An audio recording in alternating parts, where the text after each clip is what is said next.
Nice to see you. All right, so how you doing, guys? we're Good. doing Put well. these Go ahead and on. put those on if you don't mind. Yeah. So that way we can all intimately discuss.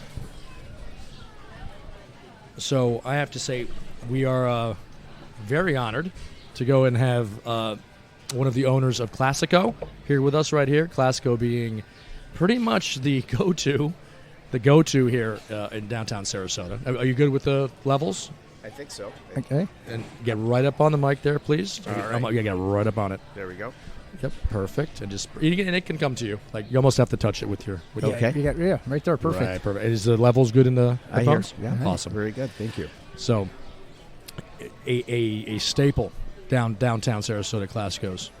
I mean, it's fantastic food, the environment, wine selection. And this is just my own personal thing, Right. and from what I've heard from others as well, doing a fantastic job. So I'll let you introduce yourself, here, please, and tell us about like how things are going over there. And It's a free for all. Say whatever you this want. is Pretty much. This is not scripted, as you know. This is not unscripted. scripted. It's recorded. It's not live. Oh, I'll let you know. Yes, So, it's not live. So if one of us slips up and says something that we shouldn't say on tape, we can always take it out. Okay. But we just it is a great place. I've been there a few times myself. I'm new to the area, so I love it. But go ahead, yeah. Well, I've heard a lot about you guys too, so it's great to be invited to talk on the show. And I've been hearing a lot about the group and what you guys are doing too, which is great. Networking and spreading the word. About I don't know, it was 2 or 3 years after we opened. We're going into our 13th year on the corner of Main Street and Palm Avenue. Yeah, it's an institution down here. I was interviewed by somebody, and I think it was it may have been the Chamber of Commerce, but they said, "What does it feel like to be on that corner?" Because it's like the corner grocery store, really. And my answer is the same today as it was then. It's like a privilege to be there. It really is. It's like the go-to place, and the neighborhood goes there. We all gather. We get to know each other, and it's really cool. And you guys are doing it here too, because we all kind of care about each other and we help each other, and everybody that lives here and works here loves it, and that's all part of what we do in the community. Yeah, and again, I've only been here 7-8 months. I feel like I've lived here 12 years. Just the people I've met, everybody's so friendly. The restaurants, the bars, you go in, whether it's a server, an owner like yourself, or some real estate guy like this guy, everybody's just friendly. I mean, I haven't witnessed a whole lot of unfriendliness. And you know why I think that is because it's hard to find people that are from here. So you find one of those, it's like finding a unicorn right. that lives here. So everyone's coming from somewhere else with other issues or problems or whatever. They come here, it's like sunshine. Everyone's like thankful for what they have here.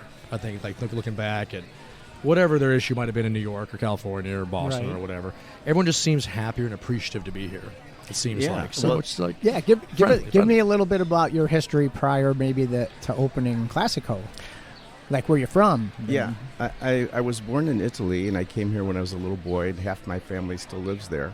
Actually, I'm going next week, next Tuesday, to visit. But I grew up in Michigan, went to school there, went to Michigan State, and I moved down here about 28 years ago. And I remember thinking when I moved here, I can't believe I waited this long to move here. Right. And it's been great. I still have family back in Michigan. I go back and forth. I have a little bed and breakfast up in Traverse City, which is in the northern Michigan. It's a beautiful area. And it's great to be able to do that too, go back and forth. Mm-hmm. And it's neat to be in an area where, especially with the onset of all the hotels that are coming on board downtown, you're just meeting people from everywhere, as well as all these people moving here. And I was saying this the other day to one of our managers. We can talk all day about how many people are moving to Florida, but it still impresses me what a force the snowbirds are. It's just incredible. When they get here, you know it because the traffic, it's almost like hitting a light switch. Right. And just when Easter last week, as soon as they left, you could see already, you know. And a lot of people rent, you know, January, February, March, or if they have a place, that's the 3 months, you know. And so when April 1st comes along, they've got to be out of there. And you see the difference in traffic and in business, although there's still a big jump in summer business compared to 2 or 3 years ago. Yeah, and that's what we talk a lot about, him being a real estate person, me being a mortgage person. I see more, I mean, you guys, I'm sure, see more and more of it, that people are coming here permanently, right? I mean, people are leaving those states. I don't know, it could be baby boomers retiring and just saying, I'm going. Or, you know, younger families just transferring from one state to another to be here. Yeah. And it's also interesting about what all the new construction, but also more hotels being. It's interesting to see what goes up here, and kind of seeing what the plan is for the future. Because now, like the modern Indigo's been for a while. The Zenith building is going to be a hotel. Well, it could change, but that could a high-end hotel with condos.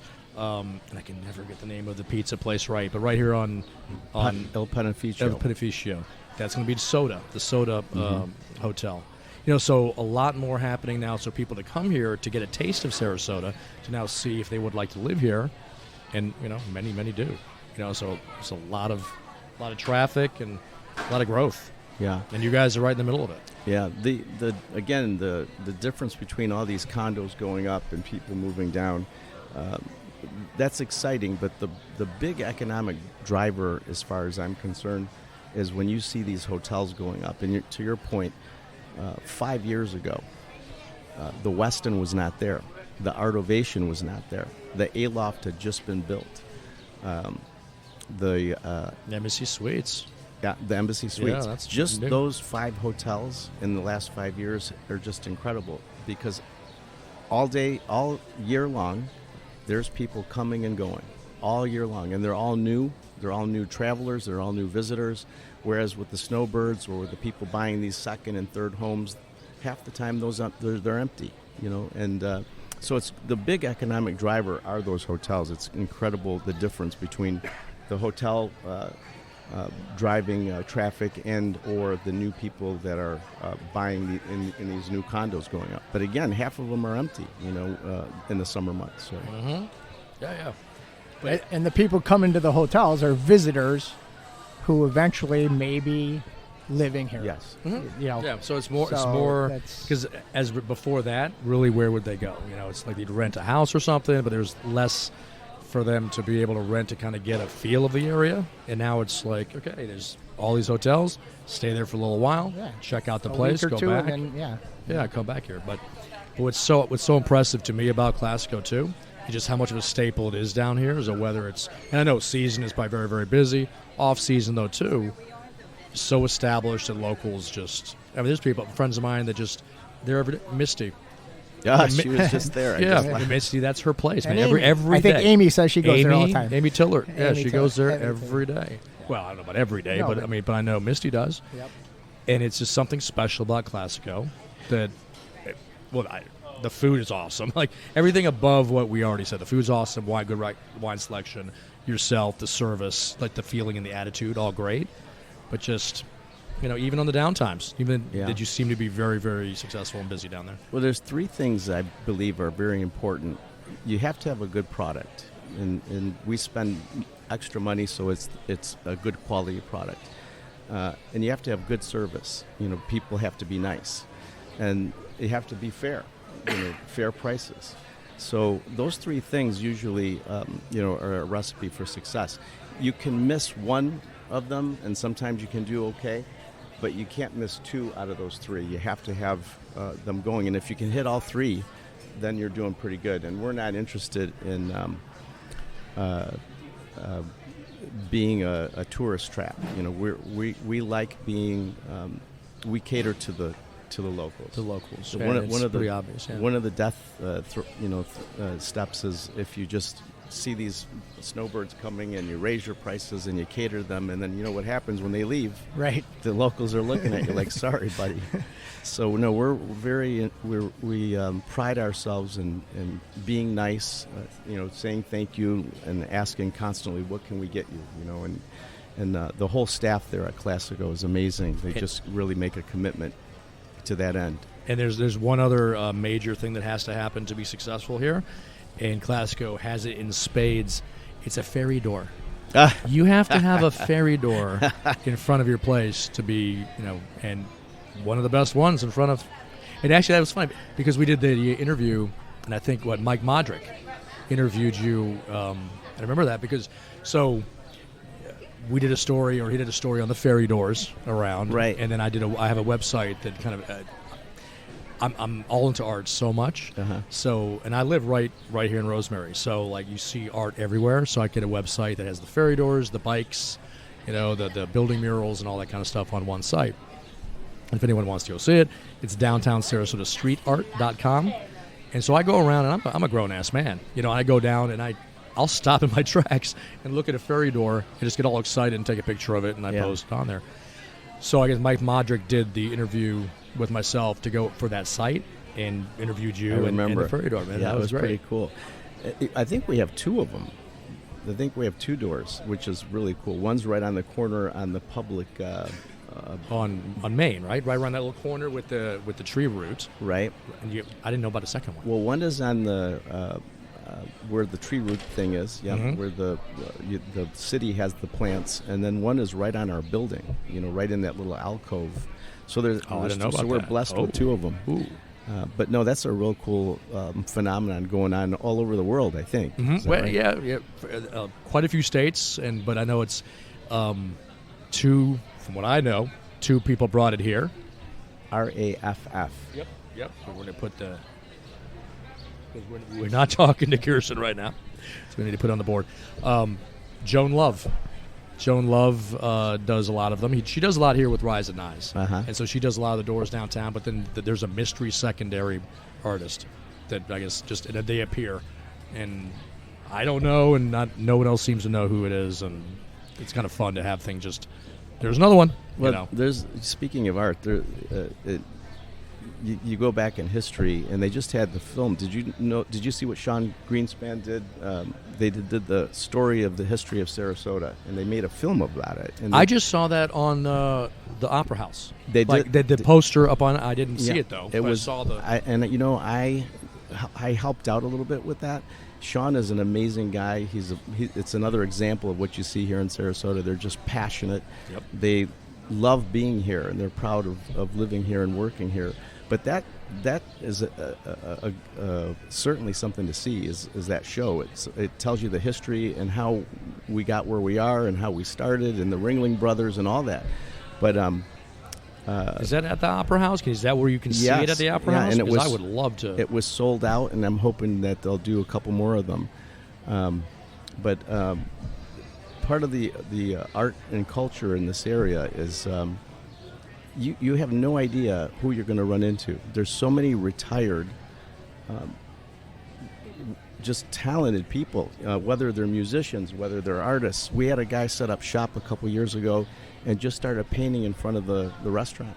And after a while, I got a little curious. I walked across the street. I brought him a glass of water, and I turned around and looked at it, and it was like a photograph of the restaurant.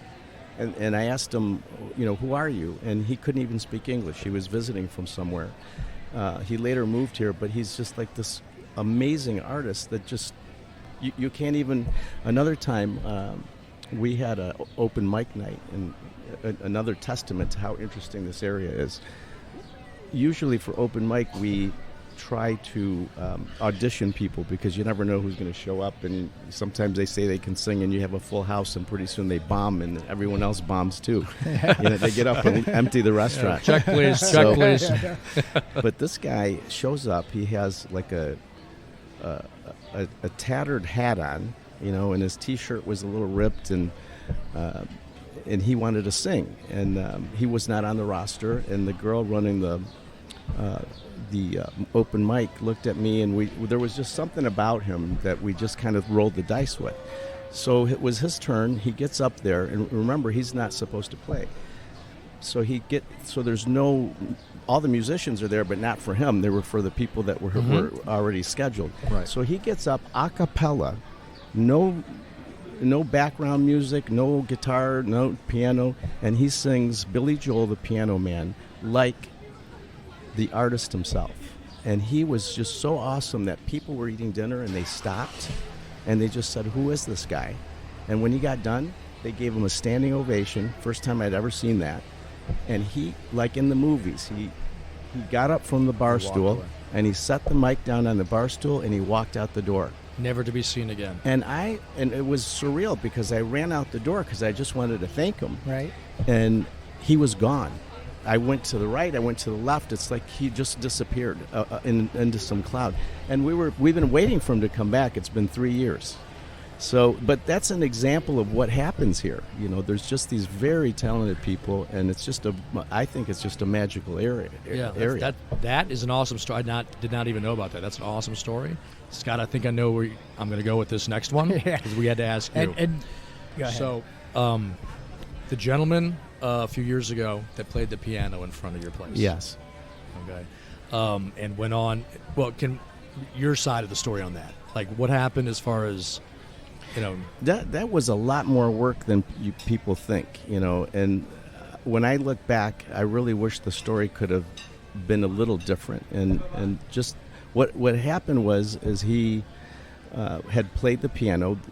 The best part about it, again, a testament to the city of Sarasota, is the Arts Council, along with the city, did a co-op program called Music for All Walks of Life. And they put 7 pianos on all these important corners, and we were one of them. And over time, you know, the pianos were just left out, rain, they got ruined. But every night we brought ours in, and we rolled it out every day. It was a pain in the ass. Mm-hmm. But we did that, and the piano was in good shape and stayed in good shape. And people played it all the time. And you never knew who was going to play it. That was another thing that was really cool. So one day, this homeless guy, he's playing the piano, and we see this lady walking down Main Street with her daughter. And the daughter was like 7 years old, and she's filming. She's on vacation. I think they were from Minnesota.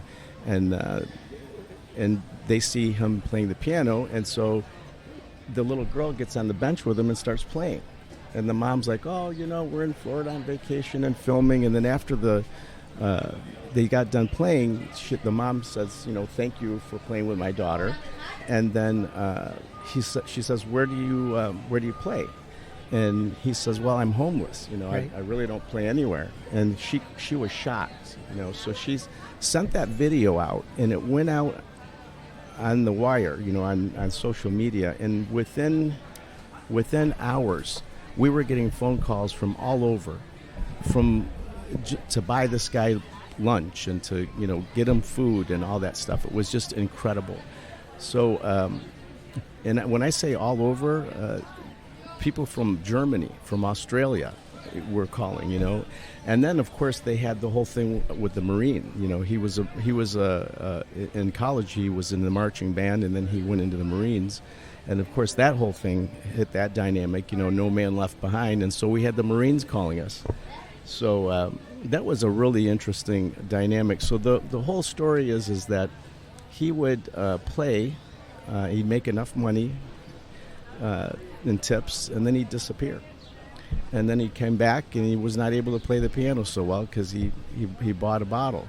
And we had a tough time with that because if we basically said that if he drank, he couldn't play. He'd lose his privileges to play the piano because right. He'd embarrass himself and he'd embarrass us. Sure.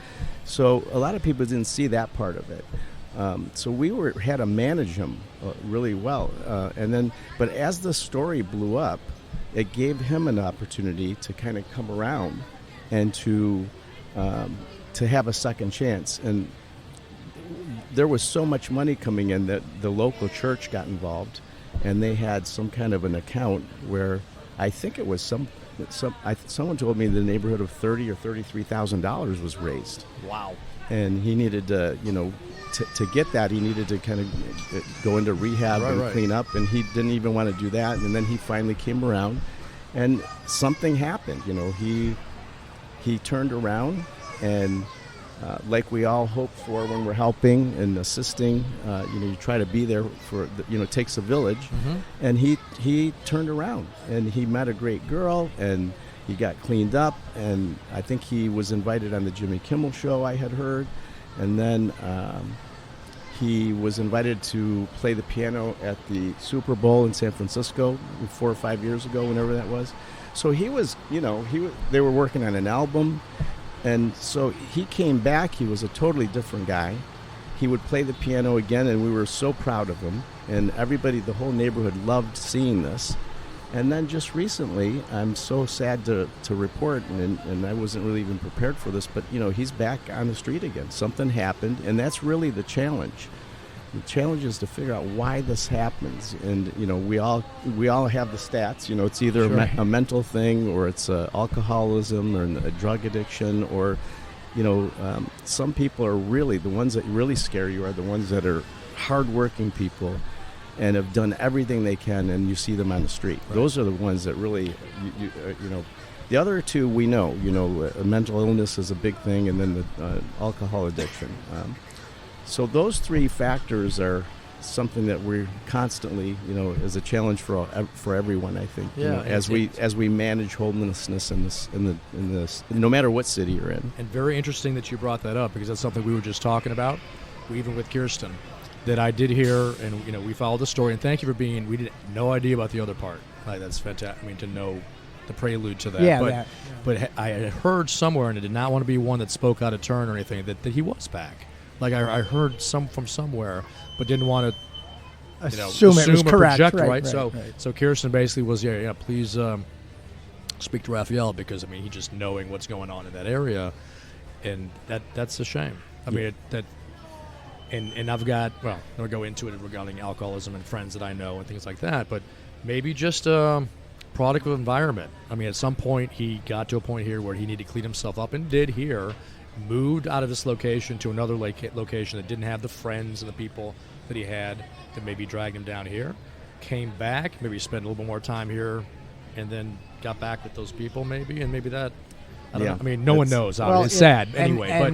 Alcoholism is it's genetic as well. I don't know if you know that, but it is genetic. Yeah. It is passed down from generation to generation. So you never know. And it's a scary, sad. scary It is thing, genetic in addition to your environment.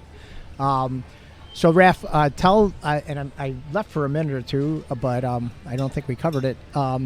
What's going on over there? What are the events that you're doing? What night do you have open mic? What night do you have whatever you're doing? Well, since COVID, we regrouped and we have a piano bar.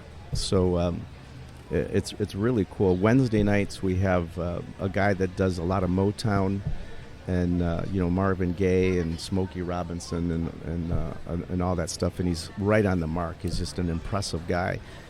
D'Amore is his name, and then I think he's Wednesdays and Saturdays, and it's moving around a little bit. And then another night we have a guy that does a lot of Billy Joel, Elton John, and Frank Sinatra stuff. So that happens, and then we have our house music.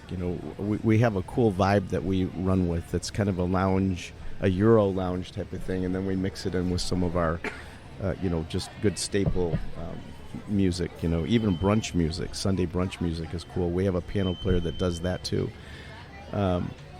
So we don't have the nightclub thing like we did before COVID, and that was even the nightclub thing was was not even planned.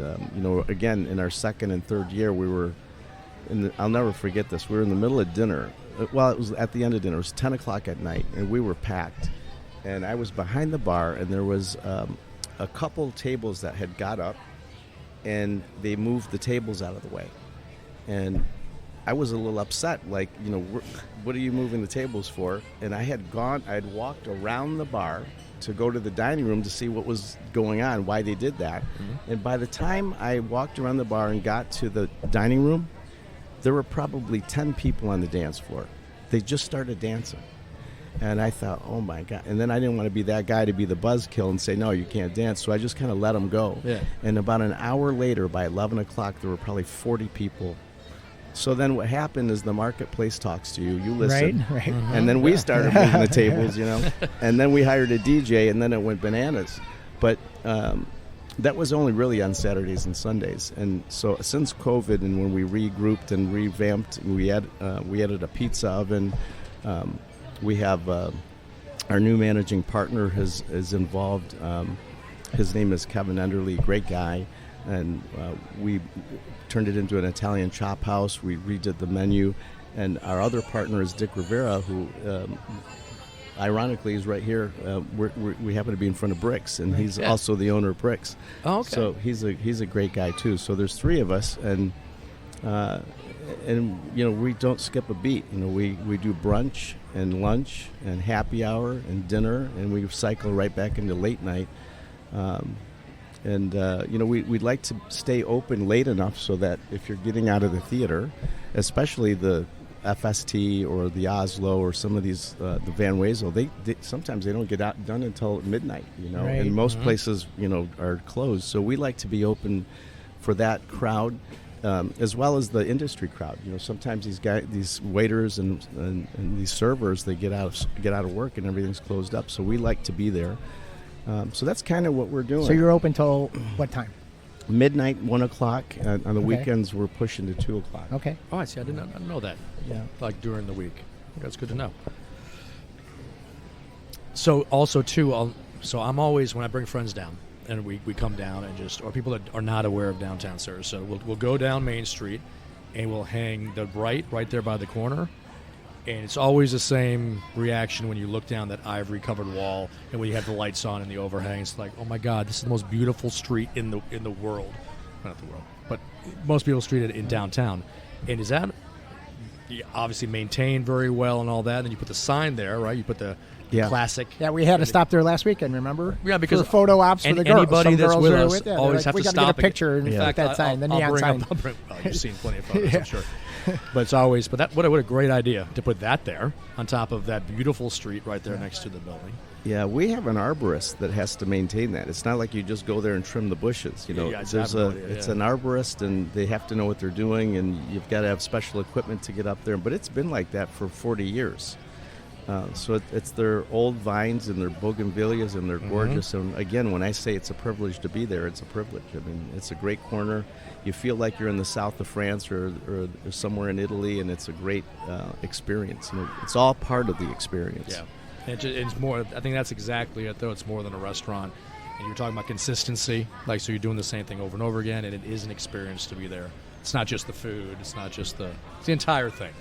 So it's very, very integral part of Sarasota downtown. We were another time. A cool story is we were in the middle of lunch, and a couple people had walked in these dressed up in suits, and there was a gal nicely dressed, and they were going to tables talking to people, and I was concerned they were soliciting. We don't allow that. So I walk over to a table, and they happen to be from the U.S. Chamber of Commerce, not the local chapter, at Washington, D.C., and they were working with the local chamber here, and they were asking people what brings them to the downtown district, what brings them to restaurants. And they weren't necessarily talking about just Classico.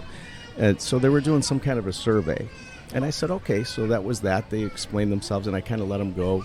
And about 3 weeks later, we were on the front page with the headline that Classico is, I forget how they put it, Classico, the powerhouse place for lunch, something like that.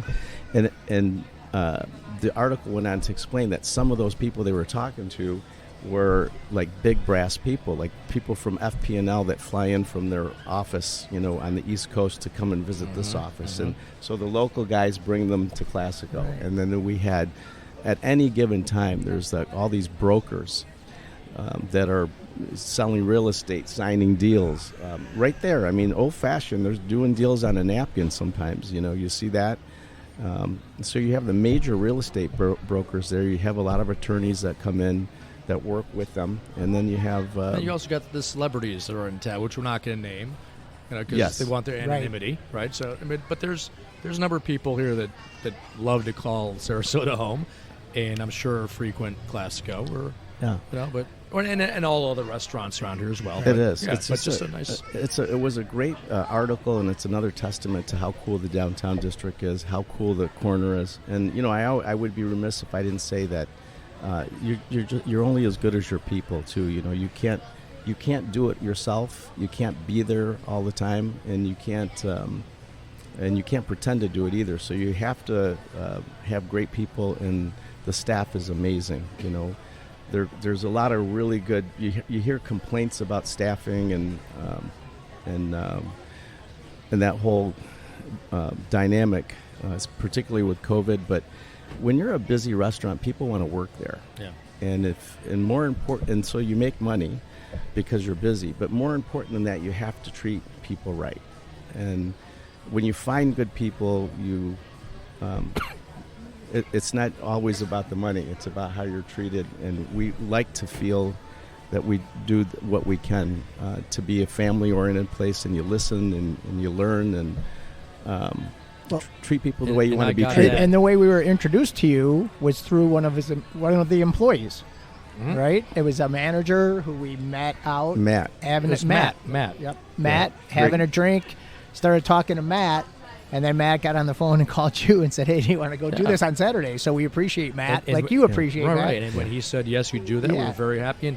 And if Matt, if he was not able to be here, I guess, or I don't know. He got him working, probably, right? He was gonna meet me here, but he might have been driving by and already saw that we were interviewing. Who knows? Yeah. I hope he doesn't feel like it. Like he was not included, because most definitely would like to have me in too. But when you were talking about the family aspect and all that, and that's why I find, because the times, each time that I've been there, and then Teresa and I will go, and I always have, and the server or the bartender or whatever will always ask our name and tell me theirs. Yeah. And that's, you don't see that often. It's like, and what's your name? And Mark. Hey, my name is, Scott. Thank you. Nice to meet you. Right. And you don't get that kind of interaction usually in most restaurants. In a lot of places, and it happens at Classico every single time I go. Well, we try. So it feels special. We try. And you have to care about people. If you don't care about people, you shouldn't be in the hospitality business. And we can tell. At least I can. Within 15 minutes of seeing a server, we can tell if they're there because they know it's a busy place and they're just going to make their money and run, or if they're there and they care about people. And there's a big difference. Yeah, again, being a little newer to the area, the few times I've been there, exactly what you said, Mark. Yeah, right. You get that when you walk in. I sit at the bar by myself, order a little meal every time. From the very beginning when you walk in to the hostess that welcomes you in, to the entire experience, through your meal, through the bartending staff until you leave. It's always a pleasant experience. And then you add to that great food and great good wine selection and all that. Entertainment. Yeah, I can't imagine how much that, to make it seem that seamlessly fun, must be a lot of work on your part to just. It's not. It doesn't just happen. Well, we make it look easy. You make it look easy. It looks like he enjoys it too. So which is all the better, right? Which is important. And you enjoy doing what you do. And your enjoyment probably runs through everybody else in the place. Yeah, not only the staff and then the people who come in to enjoy your restaurant. Yep. So. Well, hey, I want to thank you so much. Thank you so much for coming and talking to us. I learned so much about, a lot that's going down in that corner, especially the gentleman with the piano and just. We're hoping to help. I'm sure there's a million stories. I'm sure. The few we got today were great. We could probably have a podcast with just Raphael about what happens on the corner of Main and Palm. Well, we're hoping to help that guy again. We just have to figure out how to do it and how to make it stick. Just be there for each other. So we'll see, because it's new. It's new on the scene again. He just popped up again. Well, you know what? I don't know how this could happen, but if any way we can be of any help. Yeah. The group does have a reach, and there's a lot of interesting people within the group, and the whole group is formed to be helpful with good people. And if you're not, you're out. So there's a good group of. I think we just hit 19,000.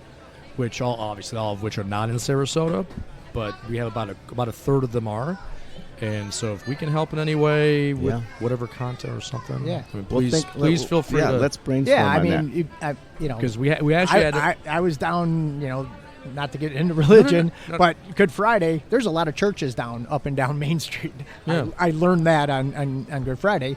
And so maybe a church, Yeah, like you said, they did that previously, right? Yeah. So, there's a lot of, again, this community, we've talked about it, everybody's so friendly. Hopefully we can help. Yeah, and not to get everybody into out, too much detail about it, but I know there was a situation similar about 6 months ago with a homeless gentleman that his mother reached out on the group saying, please, this was after the hurricane, after Ian, if anyone has seen my son, I don't know where he is, please, last-ditch effort, I'm sorry to post this, but, and so we saw it. Now, I do my ridiculous morning runs. They're ridiculous. It's just stupid to go that early. But it's more like a fast walk. But I go downtown and every morning to try to just, plan my day, clear my head. And I just so happened to run. I thought I saw him, took a picture, posted to the group, and that's the first time she'd seen her son in like a few months. And they got together. And then I met with somebody else, and we put some things together, and he got some help. I don't know what happened from that point. But there was that kind of everybody pitching in. We had hairstylists saying we'll cut his hair like for free, have him come into the salon. We had people saying, does he need furniture? Places that had B&Bs saying if you need some place to stay for a couple of weeks, we got him. Yeah. Things like so. I don't know what materialized because that's their concern, and we didn't really. But it's kind of proof that things can happen. And, so if I'm not sure if you even mentioned it in this segment, but the group, you keep saying the group. I love Downtown Sarasota. I love Downtown Sarasota. It's a Facebook group. Yep. Not a page. And they've got, just so not to be confused with Sarasota Street Talk.com, right. And so yeah, I love Downtown Sarasota. Yeah, is it's the the group you Facebook. keep referring to, and Right. they do. People help each other out. They post a lot of good information. And it's not about real And estate. It's no. about stuff and things. I think that's why it's successful. Because it's very positive. And yes, I am a realtor downtown here, but the group is not. And it started off as that, but it turned into a whole different animal. And it's just like Kirsten does. She does it out of the love of loving Sarasota. I love this town, and just do stuff like that. Yeah. So and it's working. She's amazing. She's an amazing gal, and she. To what you guys are saying, everyone, if you do what you love, it's not work. Exactly. Yeah, and the good things happen to good people. I think if you do things for the right reasons. She has a show on 7 now, and that's great. Oh, that's right. Yeah, That's fantastic. And she did the grassroots What's Up Sarasota for years before anybody else ever did anything. But so she did it obviously not for the money, Right. but for the love. So Right. What I say about Kirsten is she was cool before she knew she was cool. yeah. Well, we all love Downtown Sarasota. Yep. And Sarasota as a whole. Yep. Right? Yep. So, Well, thank you for coming Yeah. on. Yeah. Great meeting Nice you. to We meet will you. see you It was around, I'm incredible to meet you. sure. I've been wanting to meet you for a long You time. as so- well. Yeah, Yeah. finally. Thank you for having me. Yeah, thank Thank you. you. Well, And that was yeah, terrific. Tell Misty we said hey today. 'Cause I'm sure she'll be by. She was there. Did she give? Oh, could you? Just one last. I did one last quick question. I'm sorry. And she goes down there and she gives away some of her Dresses, dresses, clothing right? Doesn't stuff, she give some right? of her clothing or something to some of the? Yeah. It's an amazing concept. Well, it's not a concept. She's not trying to do anything, but she wants to give so much. But I was there to take some pictures when she gave a whole outfit to. I think you're one of your, not servers, but the. She makes these clothes, and again, talent. You would never know it. She's this amazing designer, and she takes old things and make them new, and then Yeah. she'll cut fabric and make something out of that. But I had no idea about any of that until just recently. Mhm. Yeah. Yeah, it was I think it was about 3 weeks ago, and it was one of the greeters right there at the front, and I believe it was.